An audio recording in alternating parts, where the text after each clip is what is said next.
Beardy Monkey here from the Razor's Edge, and today I'm talking to John and Tom from Corrupt Moral Altar. Welcome, guys. How are you?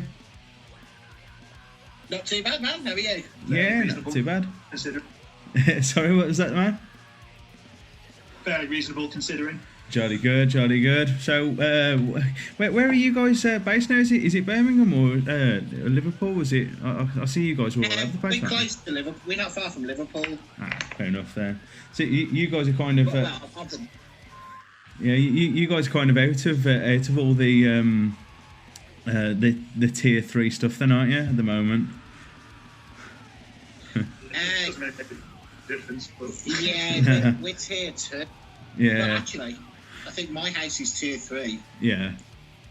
And so it's one of those things. Tom, who's socially distanced in this room, is tier. You're tier 2. I'm tier 3. It will be. Yeah, we only have about half a mile from each other, but we're over the border. So who knows what's legal? Nah, well, so like, yeah, I don't think we'll know any difference. To be fair, with the way they've handled it. But anyway, so enough of the coronavirus and whatever. We've obviously come to talk about Corrupt Moral Altar. So after some time off, you guys are back, ready to release your new EP, Patiently Waiting for Wonderful Things, via APF Records, on the 27th of November, which is tomorrow. By the time that this interview probably airs, it'll probably already be out, so we've all have heard it. First of all, welcome back. We haven't heard new music from you guys since 2017. So was the mini hiatus a decision you made together, or was it something that just happened? It just happened, to be honest. John's obviously been very big doing tours with me, and that. Yeah. We just kind of, John wrote some of the stuff on this, and we've been jamming some songs with Oliver, who joined us on bass. Yeah. A couple of years ago. It's just kind of just jammed a few things out over the last couple of years, and then it was like, we've got enough for an EP now. Yeah. There's really been a hiatus. We've done like gigs here and there, but it's not been like actively trying to, flatten ourselves out there. Yeah, until the start of this year when all touring was stopped until probably since we all live close, we just started rehearsing and recording and just try and put something together. Okay. Even though some of this music was recorded, the bulk of it was recorded October 2019. The only reason it got finished was because lockdown happened and I didn't have anyone in the studio for a bit, so I was like, right, Reece, you're coming to finish this EP right now. So it only exists because it only got finished because of lockdown, really. So there you go. Yeah. So Tom, do you do all the recording things like that as well? Yeah. Awesome, man. I've done all the CMA stuff from the get-go. Awesome, man. So, I mean, kind of, how do you feel that affects your music? Do you sort of, are you very much a kind of perfectionist when you're in the recording process, or do you sort of do you find it helps? You taking that on, or is it kind of what's the process you go with recording? Yeah, I mean, it's kind of. I try not to be too much of a perfectionist now. Yeah. So I think a couple of years ago I was like always striving for. Shouting at me. But it personally doesn't really suit our style to be too tight. Because you get those happy little accidents sometimes. Yeah. When we did our first couple of EPs, they were just kind of like smashed out with little regard for whether it was like amazingly tight or anything. So I tried to go back to that. Yeah. So. But yeah, for a period of time, I was like trying to be too harsh with myself. Certainly, I think the last album I did like about 5-6 different mixes for until we then settled on like the second one I did. So so that's the album. Not to be too precious about stuff. Yeah, when dealing with our stuff anyway. Awesome. So tell us a little bit about the new EP. Most written by Ollie, Adam, and Tom. Yeah. Well, and Reece, obviously, when he eventually got his shit together. I wrote one song and added noise to Yeah, well, I remember that there was one time you were back off tour for like 2 days before starting a new tour. Yeah. Came to listen to what we've been working on, and then threw a couple of suggestions in. Yeah. Like, oh, cool, right, see you then in another 6 months or whatever. Yeah, because normally I'm doing 200 shows a year, but nothing. I'll say, look, because I know obviously your touring schedule is usually all over Europe. You know, I saw last year it was all at Obscene Extreme and things like that as well. So you know, yeah, we did a lot last year. Yeah, I'd see him.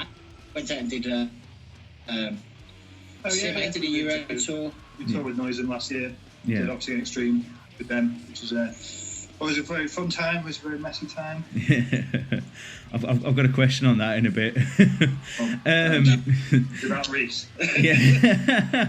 Did you do? So you released a music video and first single from Patiently Waiting for Wonderful Things called Maximum Bastardry. What a song title. Was your original plan to release a lockdown style video, or was it just something that you kind of just worked with due to the pandemic? We had greater ideas beforehand, but because the second lockdown came in, we just like, I don't know if I can swear, but fuck it. Just fuck it. We'll make it whatever we can. Just anyone who can't get to the studio, just film themselves at home. Yeah. John being by the studio just did our little bits in there. Yeah. And then we lost our minds. Yeah, we attempted to render videos ourselves because we've never done that before. Used a very old program on a very old laptop and just literally probably spent about a week rendering different clips before going, oh, it's terrible, let's start again. Yeah. Yeah, it took a couple of weeks. It was originally supposed to be a proper video. Yeah, we had like a full like storyline to it and everything, and we had someone who was set up to come film it, but we knew we just wouldn't be able to do it before the EP was due to come out, so make the best of a bad situation really. But it's kind of similar to like the video we did for a song like about 6 years ago, so it kind of comes with the raw edge that you've got from the music anyway, doesn't it? So it's like it fits, you know, the music and the image fits. It's just that raw, in your face brutality sort of thing. So I do think it really works. Yeah, well, it's budget. Yeah. If the music sounded more polished, then the video would have been totally inappropriate. Yeah. It's as gritty and as humble together as anything that we usually do. So. It's grindcore and punk or anything but polished. So. Yeah. So you've recently joined up with APF Records for the new EP. APF have got a really great name for themselves as an independent label, and some amazing bands on the roster. How was your relationship formed with them, and how is the new partnership helping Corrupt move forwards? Philby's a really nice guy. He's really cool. Yeah, he's their sound. He's just like passionate about releasing music he likes, so it's quite a refreshing change really to having orders barked at you. Yeah.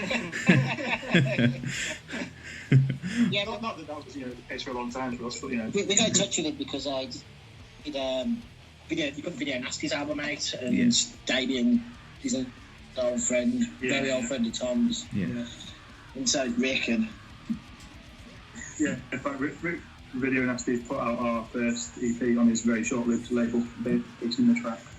But I mean, Tom were in Iron Witch at one point. Yeah, for about 3 months. Yeah. All very sexual. Yeah, so you guys get around. Yeah, that's true. So I mean, John, you're currently a man of many projects as well. I mean, like with Venomous Concept and Napalm Death. Being amongst some of the other strings from your bow. I mean, how do you guys manage to fit it all in? I don't know.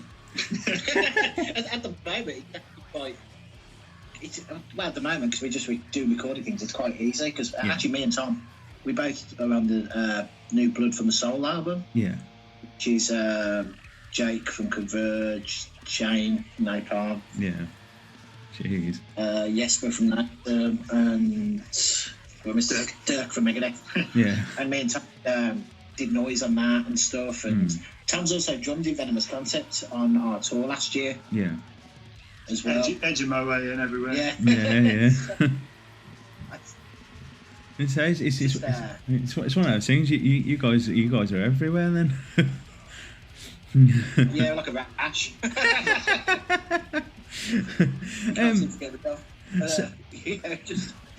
We're both on the bench C. Yeah. Ben C, it's done. Yeah. From Megadeth and Tour Work. He's got this grind project. What's it called? Insta Grind. Yeah, because it's only on Instagram. Yeah. Yeah. Ben C. Yeah, Tom recorded some of that, and I put a couple of solos on it, and Big Shay from Napalm recorded bass on it. Yeah. No way. So I mean, one of my questions was how have you spent your lockdown? But by the sounds of it, doing a hell of a lot.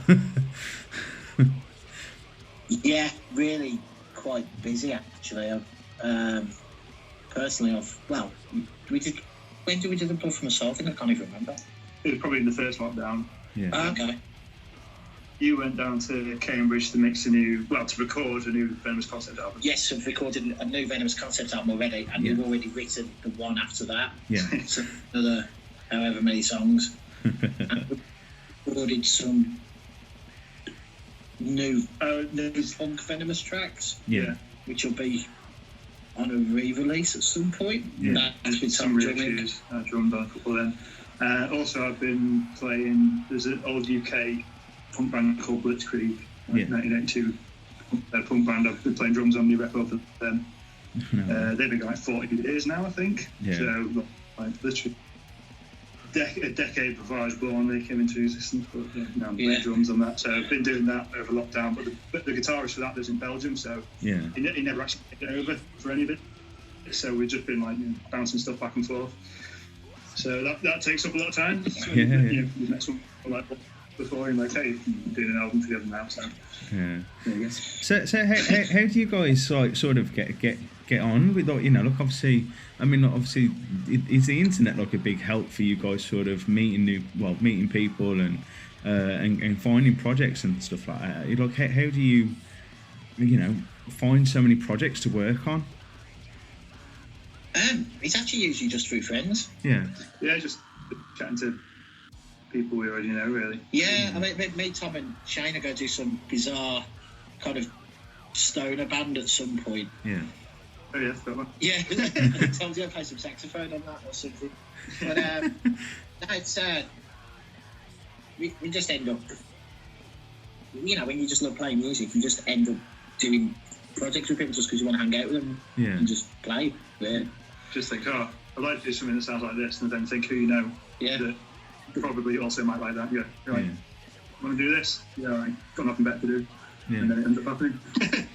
We just did something, a remix as well of a new Blood from the Soul track coming on the Japanese release, I think. Yeah. Something like that. Yes. Yeah, so, and Tom's also really busy recording bands when they're out to film. So do you ever do you ever get to a point where creativity stops? I mean, because obviously if you're on so many projects and things like that, do you ever get to a point where you find it hard to write, or have you just got ideas? I get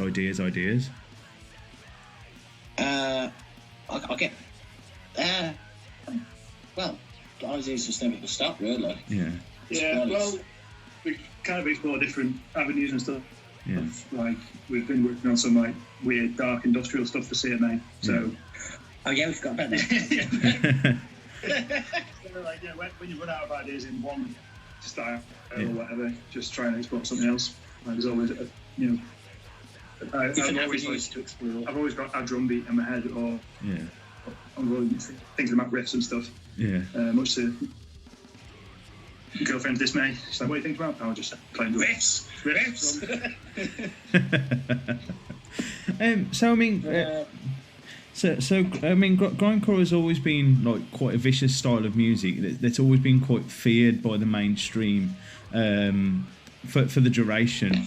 But the bands always seem to do really well, and you guys included. You've got a solid name. So how do you think the genre of grindcore is evolving, and why do you think people are so drawn to the style? Probably just because of the intensity of it is just like a purely cathartic experience, really. It's like a big release, I've always found. Yeah. Just I'd go crazy if I couldn't make music or play bands or do gigs. Yeah. So I think just hearing blast beats is therapy in itself, to be honest. Yeah. when the ping on the snare has the perfect ring, it's soul cleansing. Yeah. And how do you think the I mean, like, you know, grindcore's been around since the 80s, you know, so, and like into 90s and whatever. So how do you think the genre's evolved? Well, I'm not a big fan of labels, really. Yeah. For like just music's music to me, but grindcore originally, actually, the term was by Mickey, one of the early Napalm drummers. Yeah. Who and he actually refers to the bass tone. Yeah. It's like the Swans bass tone. Right. Well, it's got castle repulsion. I don't know. I've gone off on a tangent. Well, firstly, I reckon, like, you know, you kind of see a lot more, like, not melody, but like there's more harmonic content in like the guitars and stuff in grind these days. Yeah. Not all, obviously, but I mean, it's kind of branched off into more loads of different things. But yeah, as long as it sounds harsh and it's got blast beats in, pretty much grind, I guess. And I'll get berated by many people. There's not, to be honest, it's like, you know, a lot of people incorporate grind more into stuff, or a lot of people are incorporating different things into grind. It's not really that grind's evolved that much, I guess. Yeah. Because on the surface, it's just like fast. Yeah. There's many subtle layers. Yeah. Yeah. I mean, a lot of the newer bands are incorporating like a lot of noise elements and stuff, which I find quite exciting. Yeah. But no is in My Bloody Valentine, kind of. Yeah. That kind of emotional noise. Yeah. We was trying to do that a bit with CMA. We tried to do this new. How long is it? 17 minutes. Something like that. It's got like a 17-minute industrial track we've been working on. Yeah. Which will see release at some point when Reese finishes vocals. Right. Please write lyrics in the next 6 months, maybe. Yeah. So what are some of your favourite memories from the road, and some of your best moments? Just like general camaraderie, just developing dumb in-jokes. Yeah. You know, like when you're like 2 weeks into a tour and you turn up in a new place and the people that, even if they speak your language, they don't understand the words you're saying. Yeah. That's when you realise you've done something good. You've become completely dumb as stupid. One of my favourite CMA incidents was we were lost in somewhere in Czech Republic. Yeah. Oh yeah. Was it winter? I can't remember, but I remember it was freezing. Well, it was end of November. Yeah, it was really cold. And Yeah. we lost in this field, driving the van trying to find this venue, and we get to this like junction. Yeah. We look to our left, and there's a shirtless man carrying a hand axe. It was terrifying. Not seeing like a house, a human, or a car for like hours. A good hour. Yeah, just see this shirtless guy in the snow, ice cold, carrying an axe for some reason. So, that is the epiphany of a man. when you think of a man, you think topless with an axe. yeah, it was quite strange. Yeah. Yeah. Did he come towards you? He was walking towards us. He sped off, I think. Don't kill us, no. And it turns out venue was in like a cattle shed or something. Yeah. Oh yeah, it was. By the time I found it, it was really good actually. It was like really we've been waiting hours. Cool. With the last 4 hours. Awesome. And kind of what's in the future for CMA? You know, what you guys sort of doing once your CP's out tomorrow? Are you straight back in the studio? Obviously, you've sort of mentioned that you've got more recording and stuff to do. Can we expect another release sometime in the next year or so? Or yeah, probably. Like I say, that industrial stuff is finished apart from the vocals and spectrum. And then we've got like another EP's worth of like just dead fast stuff. Yeah. And that's all pretty much written, but I need to practice drums so I can play faster, basically. It's some stuff I wrote a while back. Yeah. In fact, that was probably written that was 2 years ago. What was it? Yeah, it was written 2 years ago. We listened to it, so that's cool. And then in the last couple of months, we've just been like, all right, let's start working on that stuff now. So awesome, yeah, we'll try and record it for you. Thanks, man. I appreciate it. But let's face it, we're not going to be able to do much else, are we? For a while. So. Won't be any shows till probably summer next year, from what I'm hearing. Yeah. I mean, how do you guys feel about, you know, obviously people are doing like the live shows on Facebook and the live streaming shows and things like that. I mean, is that something that you guys are interested in doing, or do you just think if it's not the same if you're not in front of an audience? Well, I mean, like, don't know. It doesn't really matter whether we're in front of an audience or not, but it's not something I'm personally too bothered about. Yeah. I mean, personally, I'd rather wait until we can go back and start playing shows with other humans there again. Really. But yeah, I mean, some of the live stuff, like a big curating lives, that's pretty cool. And some of the stuff I did I watched, and yeah, just we'll have to wait and see who gets. Yeah. Awesome, man. Well, thank you very much, guys, for chatting with us here at the Razor's Edge. I wish you the best of luck with the release of Patiently Waiting for Wonderful Things tomorrow.